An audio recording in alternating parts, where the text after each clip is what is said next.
Wait a minute. 101 degrees? So I made it to this park called Bill Frederick Park at Turkey Lake. And you can see in the background, it's about to storm really bad. And as I walk, look at this tortoise right here. Wait, is it a tortoise or a turtle? I don't know. But he's right there. But yeah, I'm supposed to be field testing my coldest bottle. Let me see how close I can get to this without. Oh, I think I scared him a little bit. I don't want to frighten him. But that's a tortoise. So that reminds me of the testudo in Total War. So that is, I want to say it's useless. Dang. This water is freezing cold. I mean, that shouldn't surprise me. I've had, water from one of my coldest bottles in the past. But this has struck me really hard as being really freaking cold.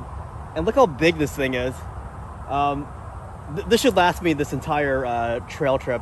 I plan to walk this trail for about an hour, and then I'll just turn around. I don't know how long this trail is, though. I don't know if it'll actually go that long for an hour. Man, this is freaking cold. I love this thing. So yeah, when you put ice in here, it'll stay cold when you put your water in for up to like 36 hours, something like that. When you live in Florida, that's really important because it regularly reaches 100 degrees. So if you go to like a theme park or like what I'm doing right now, a walk in the park, like a state park, then yeah, having a container that'll keep your drinks cold for a long time is essential. And here's a little fun fact about my channel. I was the first theme park vlog channel. Like when I started up my gaming channel, I posted a few vlogs of myself going to a theme park, like Disney World, some Universal. But people were saying I looked really pathetic and lonely posting myself at a theme park by myself. And yeah, when I watched it, I felt kind of sorry for myself. So I deleted those videos. Like if I just kept them up and just kept uploading theme park vlogs, then I would have been the first theme park vlogger. And nowadays, I posted on my other channel, but it's not as successful as it could have been if I would have just kept up with it. Wait, two-way bike path, nature trail. Oh, wait, what am I doing? Oh man, this weather is really nasty right now.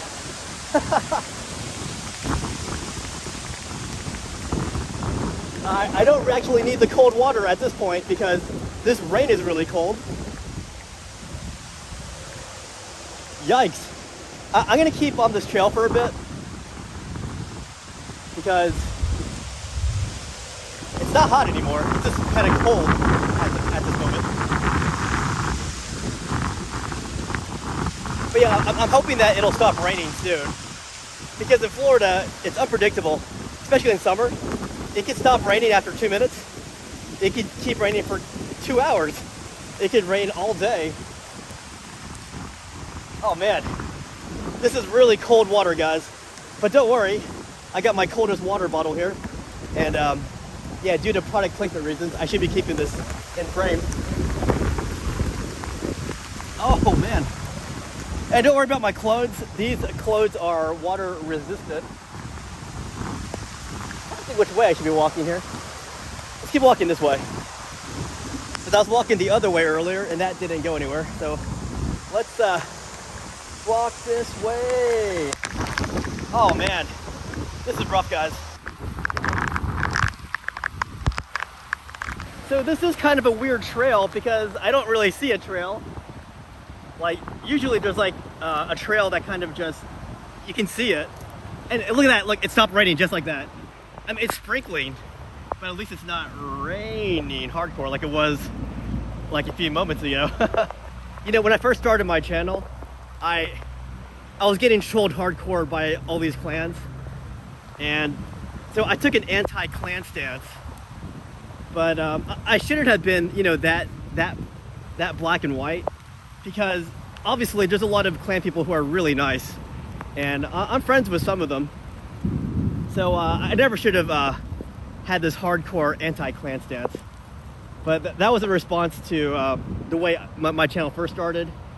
where a lot of them were talking trash. So that's how that went. You know, I don't know if this is even a trail. By the way, this is a weird park. This park is located in the middle of a developed area. So you can see cars right there. So you can't really get lost here. I can just, if I get lost, I just hop that fence and then go, hey, I need help, where am I? And it's starting to rain again. All right, I chose like the worst time to do my field test of this water bottle. Which, by the way, I've been sipping on this thing a lot. It's been the same temperature. Oh. It's been really cold throughout.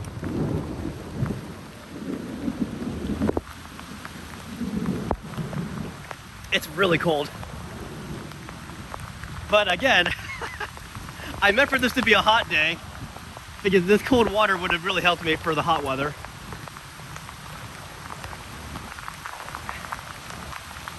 If you guys ever come to Florida, yeah, definitely drink a lot of water.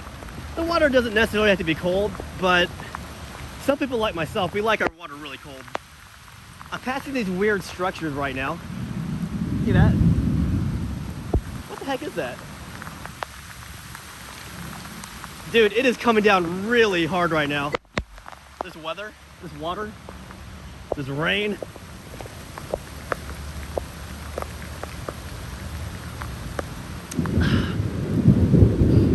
I'm glad I'm getting out of the house though for a bit, because as you might not know this, but I do work 2 jobs. Some of you guys have actually met me at my other job. It's at a popular place that most people see when they come to Florida, especially Orlando. But yeah, I'm basically working, what, 6 days a week. So it's nice to get out. When I only had my other job, I was able to do this kind of stuff regularly. I'm kind of taking cover right now, but not really. These leaves don't really offer much protection from the weather. What else can I talk about? I really don't know what happened to Total War Games. They just went downhill, starting with Shogun 2.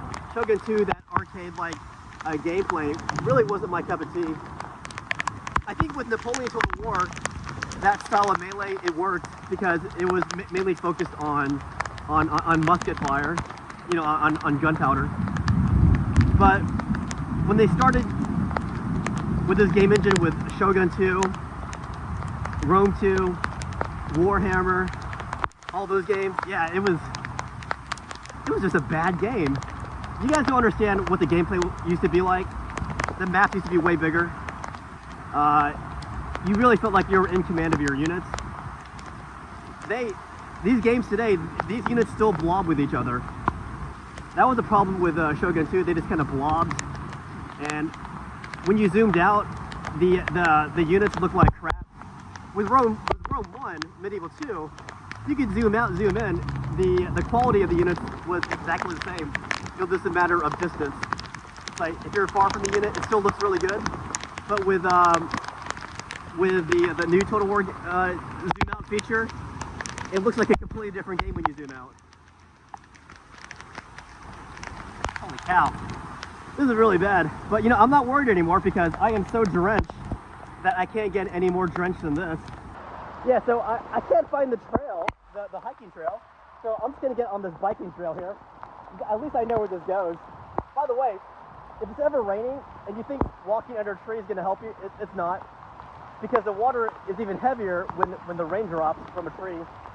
Like right now I'm getting pelted with some really, really heavy drops.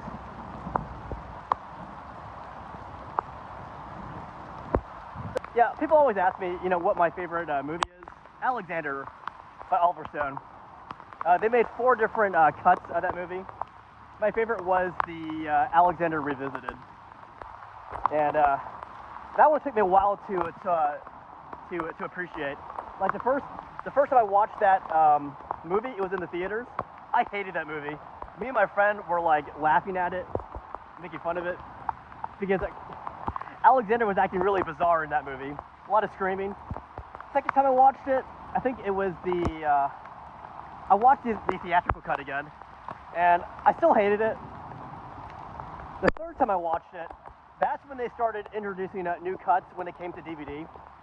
And I thought, hey, this is actually better than the theatrical cut. And then when they came out with Alexander Revisited, that's when I knew that was, no wait, that's not what I knew. Well, Revisited, that was definitely the best cut of the movie in my opinion. But I knew after the director's cut of Alexander that I started to really love the movie. You know, I listened to interviews with Robin Lane Fox. That was the historical consultant for Alexander. And he explained why they did the things they did. He knows a lot of that wasn't historically accurate, but you have to make some sacrifices to make this fit in a movie. All right, yeah, I see this big flooded area that I'm about to walk into. I'm already drenched, so at this point, I don't even care. I'm just gonna walk right through this crap. My feet are already drenched. I feel my socks drenched and soaked. Ironically, it's starting to stop raining again.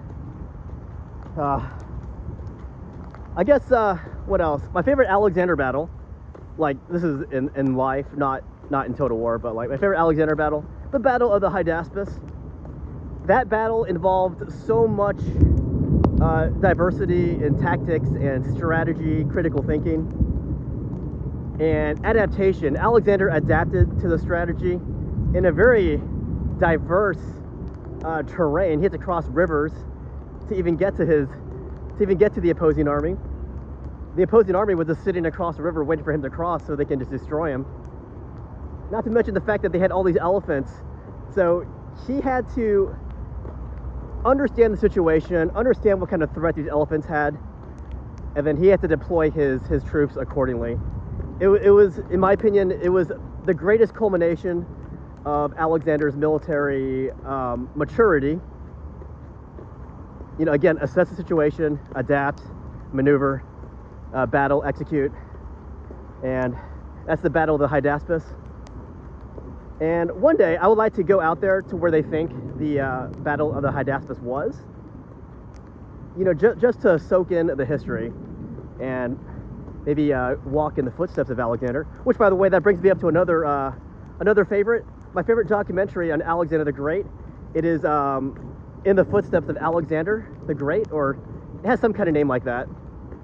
It's basically this journalist. He just goes to key cities and towns and villages that Alexander passed through in his campaigns from Greece as he went east and then came back.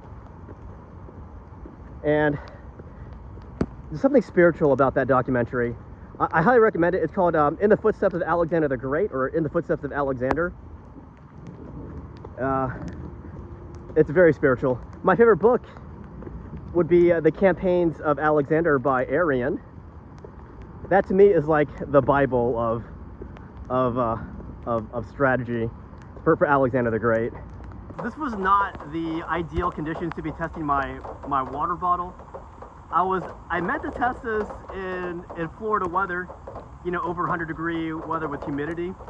It ended up being pretty cold with this dramatic rainfall, but it's summer in Florida. Summer in Florida, it's either going to be 100 degrees at one point and then tremendous monsoon-style weather another.